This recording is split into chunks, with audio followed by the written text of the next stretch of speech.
Hello viewers, how are you? कैसे हैं आप? उम्मीद करते हैं आप सब ठीक होंगे। वेलकम करते हैं आपको हमारे न्यू चैनल पाकिस्तानी व्यूज़ के ऊपर। जी, तो आज की वीडियो को जो टॉपिक है वो है पाकिस्तान हिंदुस्तानी अद्वियात की अदायगी नहीं कर रहा। चलते हैं वीडियो की तरफ। जी,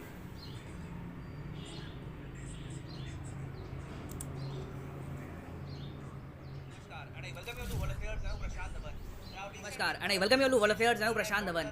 नाउ रिसेंटली भारत के जो विदेश मंत्री हैं डॉक्टर एस जयशंकर, इन्होंने पार्लियामेंट में खड़े होकर ये कहा है कि पाकिस्तान भारत से बहुत ही बड़े स्केल पर मेडिसिन तो परचेज कर रहा है मगर इसकी पेमेंट नहीं कर रहा। जी। यहाँ पर आप देख पाओगे, इस पर आपको आर्टिकल दिखेगा कि पाकिस्तान की जो फार्मा कंपनीज हैं जो इंडिया से मेडिसिन ड्रग्स परचेज करती हैं, ये लोग $430,000 की जो पेमेंट है ये इतनी रोक कर ज़्यादा बैठ गए हैं payment, to the Indian exporters. और इंटरेस्टिंग इतनी बात ज़्यादा देखिए, पेमेंट रोकी सबसे हुई है फैसिनेटिंग बात यहाँ पर पाकिस्तान जयशंकर ने। साहब ने ये बताई कि as per the available records Pakistan ने अप्रैल 2021 अच्छा, से ये चीज़ दिसंबर रिकॉर्ड के ऊपर 2021 भी है। तक टोटल $203 मिलियन की दवाइयाँ परचेज करी है फ्रॉम इंडिया। अब और इंटरेस्टिंग बात मैं आपको ये बताता हूँ कि ऐसा नहीं है कि डॉक्टर अजय शंकर ने ऐसे ही ये जो स्टेटमेंट है पार्लियामेंट में खड़े होकर दे दी। इसके पीछे एक रीज़न भी है। रीज़न यहाँ पर ये है कि सुब्रमण्यम स्वामी जी जो राज्यसभा में मेंबर ऑफ पार्लियामेंट है, इन्होंने ओपनली एक क्वेश्चन रखा सरकार के सामने कि भारत सरकार हमको ये बताए कि हम लोग कितनी दवाइयाँ एक्सपोर्ट करते हैं पाकिस्तान को और क्या पाकिस्तान सारी पेमेंट्स हमको दे रहा है। क्योंकि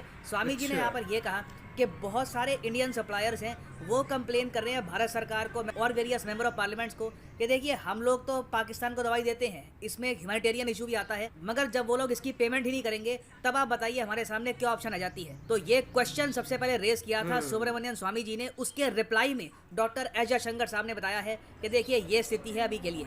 नाउ डिस्कस करते हैं कि इंडिया पाकिस्तान दोनों के लिए ये इशू कितना इंपॉर्टेंट है। मगर आगे बढ़ने से पहले आपसे एक क्वेश्चन पूछूंगा। क्वेश्चन यहाँ पर यह है कि इतिहास में पहली बार इंडिया के एक्सपोर्ट्स ने कौन सा इशू तो माइलस्टोन इम्पोर्टेंट क्रॉस है। किया है। रिसेंटली इस पर बहुत आर्टिकल पब्लिश हुए हैं, मैंने वीडियो भी बनाई थी। ये है यहाँ पे आपकी option 500 billion, 400 billion, 250 billion dollars या फिर 300 बिलियन डॉलर्स। कमेंट सेक्शन में करिए उत्तर। सही आंसर मैं आपको दूंगा वीडियो के अंत में। नाउ जैसे कि आप सबको पता है कि इंडिया और पाकिस्तान के बीच में जो ट्रेड है ये ब्लॉक कर रखा है, बिल्कुल सस्पेंड कर रखा है पाकिस्तान के प्राइम मिनिस्टर इमरान खान ने। इंडिया अपनी तरफ से चाहता है कि इंडिया पाकिस्तान का ट्रेड हो, हमें कोई इशू यहाँ पर है नहीं। मगर इमरान खान का यहाँ पर ये स्टांस है कि आर्टिकल 370 जो रिमूव कर दिया इंडिया ने, जब तक इंडिया ये आर्टिकल रिस्टोर नहीं कर देता पाकिस्तान इंडिया के साथ ट्रेड नहीं करेगा। अब ये जो डिमांड है काफ़ी हद तक स्टूपिड भी है, क्योंकि आप देखोगे 2019 से लेकर 2022 अब आ चुका है। कश्मीर में धीरे धीरे जो सिचुएशन है इंप्रूव हुई है। अब तो बिलियंस ऑफ डॉलर्स की इन्वेस्टमेंट हो रही है कश्मीर में। हमने रिसेंटली देखा है कि गल्फ कंट्री से एक ह्यूज डेलीगेशन आया है। बहुत ही जल्दी बताया जा रहा है कि कश्मीर में एटलीस्ट 10 से लेकर 15 बिलियन डॉलर्स की इन्वेस्टमेंट अनाउंस हो सकती है। इससे पहले भी मैंने आपको बताया था कि यूएई की एक बहुत ही मेजर कंपनी है, ये अब जम्मू कश्मीर में एक मॉल भी बनाएगी। तो जब इतनी प्रोग्रेस हो रही है, इन्वेस्टमेंट्स आ रही है जम्मू कश्मीर में, जम्मू कश्मीर फाइनली प्रोग्रेस कर रहा है, हम आर्टिकल 370 क्यों वापस लेके आएंगे। मगर इमरान खान अपनी जिद पे काफी हद तक अड़े हैं, इनको आर्टिकल 370 वापस चाहिए। नाउ अगर हम जाएं 2019 में, जब इनिशियली इमरान खान ने इंडिया के साथ ट्रेड सस्पेंड कर दिया था, उस वक्त एक बहुत ही अजीब सी बात हुई। अचानक से पाकिस्तान में क्योस मच गया कि अगर इंडिया के साथ हम ट्रेड बैन करते हैं तो हमारी दवाइयाँ कहाँ से आएगी। क्योंकि पाकिस्तान में जो ड्रग मैन्युफैक्चरर्स हैं उन्होंने इमरान खान के सामने ओपनली बोल दिया कि आप देश को बहुत ही बड़े मेडिसिन क्राइसिस की तरफ धकेल देंगे। क्योंकि अगर इंडिया से जो रॉ मटेरियल है दवाइयाँ बनाने का, जी हाँ, हम ना सिर्फ दवाइयाँ, हम काफ़ी बार रॉ मटेरियल भी एक्सपोर्ट करते हैं दवाइयों का टू पाकिस्तान। एपीआई आप कह लीजिए, उस एपीआई से पाकिस्तान को दवाइयाँ बनाता है। तो पाकिस्तान के ड्रग मैन्युफैक्चरर्स ने ओपनली कह दिया कि 30 से लेकर 35% दवाइयाँ हम नहीं बना पाएंगे। एक ह्यूज शॉर्टेज हो जाएगी पाकिस्तान में दवाइयों की अगर इंडिया का रॉ मटेरियल नहीं आया। और ये मैं नहीं कह रहा, ये पाकिस्तान का न्यूज़ पोर्टल मैं आपको दिखा रहा हूँ, द न्यूज़ इंटरनेशनल। तो जब 2019 में इमरान खान पे काफ़ी प्रेशर आया, इनकी जनता ने कह दिया कि आप हमको क्यों दंडित कर रहे हैं आर्टिकल 370 के इशू को लेकर, तब इमरान खान ने किया एक यू टर्न के अंडर इन्होंने कहा कि चलिए ठीक है, ये चीजें तो इंडिया से मंगवाई जाती हैं, इंडिया से जो दवाइयाँ आ रही है ना, इस पर जो बैन लगा है ये लिफ्ट कर देंगे, बाकी और कुछ इंडिया से कुछ नहीं आएगा, बस दवाइयाँ आएंगी। और तब से लेकर अब तक हम देख रहे हैं 2019, 20, 21, अब 22 चल रहा है, 3 साल से ऊपर हो चुके हैं। आप इमेजिन कर सकते हैं। तो और ये अजीब सा ट्रेड बैन चल रहा है। मैं इतिहास में पहली बार ऐसा ट्रेड बैन देखा होगा जहाँ पे सब कुछ हम बैन कर देते हैं मगर दवाइयाँ परचेस करते रहेंगे। और यहाँ पे मुझे पता है जेन्युइनली आपका क्वेश्चन ये आएगा, बट सर एपीआई बनाने में, रॉ मटेरियल बनाने में बहुत सारी दवाइयों के चाइना कहा जाता है कि बहुत आगे है। हम खुद चाइना पे डिपेंडेंट हो गए थे कोविड वैक्सीन के लिए, जब हमको एपीआई चाहिए था। तो पाकिस्तान की अगर इतनी अच्छी दोस्ती है चाइना के साथ, तो अब तक इंडिया को इन्होंने रिप्लेस क्यों नहीं कर लिया? देखिए, रॉ मटेरियल वैक्सीन के सर्टन टाइप का चाइना बनाता है, मगर और जगह आप अगर देखो और वेरियस टाइप के ड्रग्स होते हैं, मेडिसिन होती है, उसका रॉ मटेरियल तो बहुत ही बड़े स्केल पर इंडिया बनाता है, है बहुत ही ज्यादा सुपीरियर क्वालिटी का।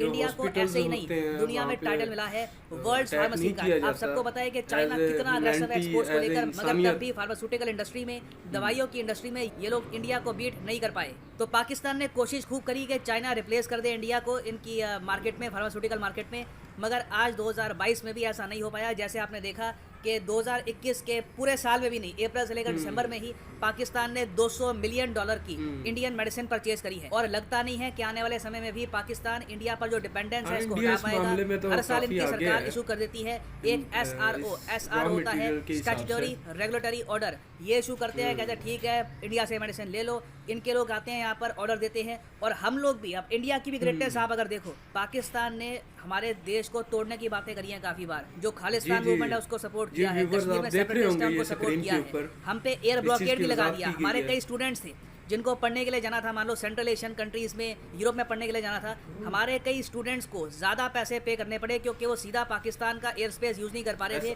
फ्लाइट को नीचे इस तरीके से होकर यूरोप जाना पड़ा। इस सब की वजह से जो आम इंसान है इंडिया में, उसको काफ़ी बार 20-30 हज़ार रुपये एक्स्ट्रा पे करने पड़े अपनी एयर टिकट के लिए। ये सब देखते हुए भी, इस सब के बावजूद इंडिया की मैं ग्रेटनेस कहूँगा, हमने ये नहीं कहा पाकिस्तान को, बड़ा आसान था हमारे लिए। हमने कहा कि ठीक है जब टोटल ट्रेड बैन होगा तो ऐसे ही होगा, दवाइयों पर भी हम लगाते हैं बैन। उस केस में क्या होता है कि पाकिस्तान के जो इम्पोर्टर्स हैं ये जाते हैं यूनाइटेड अरब एमिरेट्स में, फिर यूएई से ऑर्डर देते हैं इंडिया में, क्या दवाइयाँ, तो इंडिया की दवाइयाँ पहुँचती यूएई में, फिर घूम फिर के पहुँचती पाकिस्तान में। इससे इवेंचुअली पाकिस्तान के आम नागरिक को नुकसान होता। दवाइयों के दाम आराम से 50 से लेकर 60% बढ़ सकते थे, और उस सब के अलावा कई रॉ मटेरियल जो इनको चाहिए थे उसमें कई महीने की देरी आ सकती थी। ओवरऑल पाकिस्तान में दवाइयों की शॉर्टेज पड़ सकती थी, मगर आउट ऑफ आप कह लीजिए शेयर ह्यूमैनिटी, हमने कभी भी पाकिस्तान के अगेंस्ट वो कार्ड प्ले नहीं किया। मगर अब जो ये नया इशू सामने आ रहा है कि पाकिस्तान की जो फार्मा कंपनीज है ये पेमेंट ही नहीं कर रही इंडियन कंपनीज को। ये प्रॉब्लम अगर ऐसे ही बनी रहती है तो कोई बड़ी बात नहीं है। इंडियन गवर्नमेंट का स्टांस चाहे कुछ भी हो, हमारी कंपनीज खुद ही पर्सनल लेवल पर बॉयकॉट कर दे पाकिस्तान की फार्मा इंडस्ट्री को, ये कहकर कि पेमेंट ही नहीं करते ये लोग।